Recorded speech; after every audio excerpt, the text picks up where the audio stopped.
Hello beautiful people and welcome back to my channel.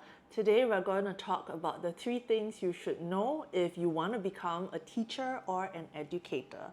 But first up, hi, I'm Kate. I'm an educator, a life coach, and also a child of God.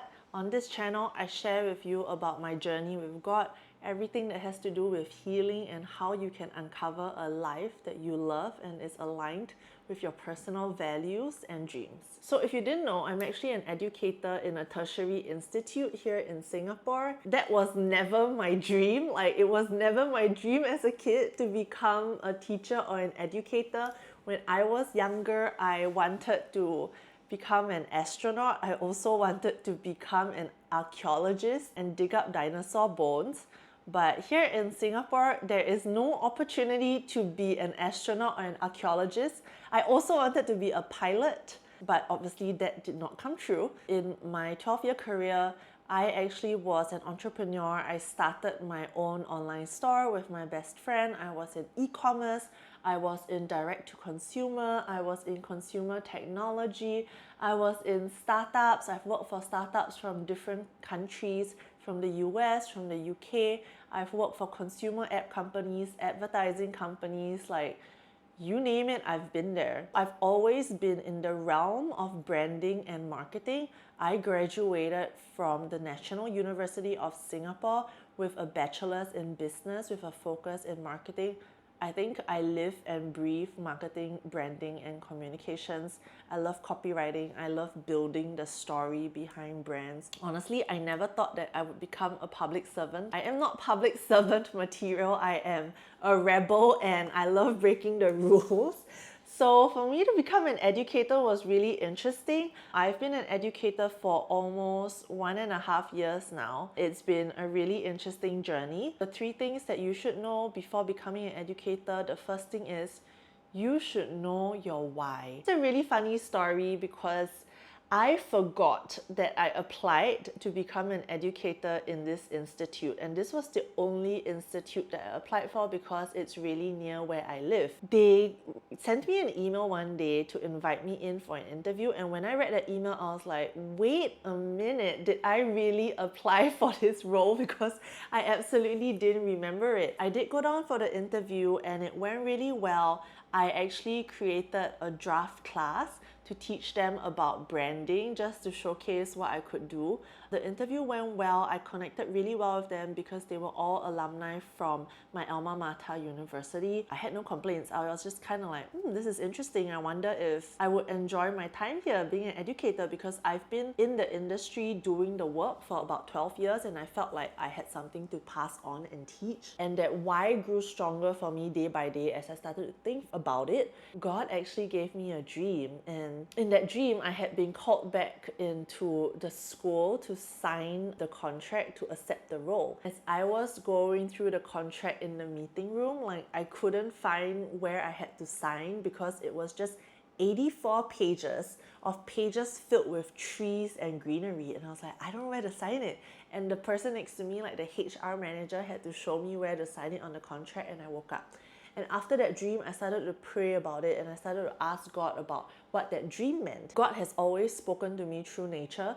Nature is His way of talking to me and of healing me. I would take walks in nature and talk to God one-on-one all the time. Nature is just how I see His beauty and His works and His creation. I felt like God told me, take on this role, I will take care of you. It will be a space of rest and restoration for you. With that certainty from God and that calling in my heart, a few weeks later, they called me and they offered me the role. I barely honestly looked at the contract. I didn't even know how many days of leave I had. I didn't really look at the amount that I was paid, and I just signed the contract as a way to be obedient to God.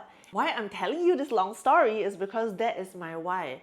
I know that I am here as an act of obedience to God because He's called me here and He has promised to me that this is where He wants me to be, and so He will take care of me. Throughout the last 1.5 years, a lot of things has happened. There's been a lot of workload, a lot of shifts in the organization. There are times where I feel afraid, But throughout it all, I always tell God, if you brought me here, you've got to deal with this for me. I'm going to depend on you. A lot of my colleagues who are also non-believers would actually tell you, I will be here for as long as God wants me to be here, because I've shared this story with them as well. And so God is my big why.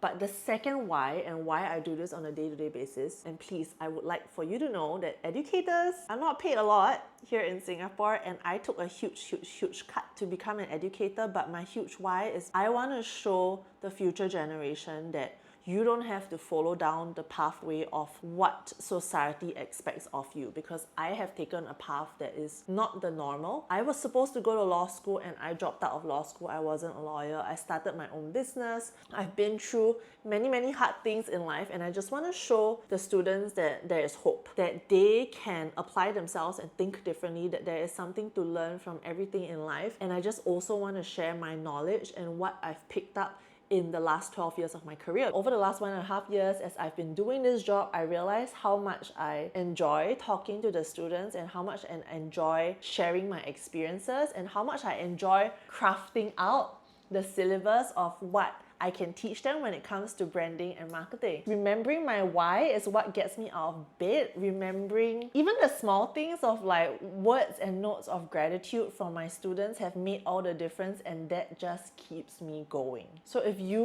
want to become a teacher or an educator, the second thing I would like to tell you, it's not just about teaching, there's also a lot of administrative work. If you think that being a teacher and an educator is just going to mean you rock up, teach in class, and leave and say sayonara, that is not it. So as an educator, I also write syllabus papers, which means that I come up with the syllabus and the content that we want to teach our students in accordance to the plan that the government has when it comes to education. I also come up with the teaching materials, so everything from the slides, the notes, the tutorials, the activities in class, everything that the students learn, I come up with them. You also have to manage other tutors who might be helping you teach your subject. You also have to do grading and marking. You have to come up with the marking rubric or how you're going to mark the assignments, what grades will be given to what sort of work that's submitted by the students. You also have to manage the student roster, the chat rooms that you have with your students, the online resources. You have to do readings, find resources for the students. You have to read textbooks. You have to manage relationships with your colleagues. You also do have what I like to call extracurricular activities in school. As a teacher, you might be called to teach night classes. You might have to run activities or events for the students like open house, networking events. There's just so many things you have to do. You also have to mark scripts. You have to set test papers. Yeah, there is actually a lot of administrative work involved. So it's not just teaching. This can become very overwhelming for you if you are not a fan of administrative work. Honestly, I think I have been very well prepared for this role, because for the last 12 years, I've been running my own business, I've been working for startups, and that is when a generalist like me would really thrive, because I do everything. Like when I ran my own business, I did everything from the photography to the coding of the website, to the marketing, to the writing of the copy, to the editing, to the creating of banners and collaterals, to networking, to writing emails, to reaching out to partners. Like I did almost everything. And even as I'm running my own coaching business now, I even do my own accounts. I do my own invoicing. So this wasn't that overwhelming for me. If you have good time management and project management skills, this would be to your advantage as well. So I just want you to know that if you want to become a teacher, it's not just about teaching, it's not just about the interaction with the students and your peers. There's also a lot of work to do on the back end. So please just bear that in mind and ask yourself if you enjoy doing that. If not, you should also see if you can come up with a system that will help you manage your workload and what you have to do as an educator. The third and last thing I would like to share, if you are contemplating whether you want to become an educator, is there will be ups and downs on this journey. No 2 days are the same. If you want just a really chill life, if you want monotony and similarity in your day-to-day, which is not a bad thing, right? As long as you know what gives you joy and what gives you pleasure. If you want, like a peaceful life, then I'm not sure if education would be for you, because this is a people business. and you have to deal with the lives of your students. The other thing that I do as an educator is also manage students and issues they might be facing in their day-to-day life, because we're all humans. They might have issues at home, they might have issues with their friends, relationships, their parents, health issues, and this can all impact their studies. And so you also have to walk through with students if they come to you for advice.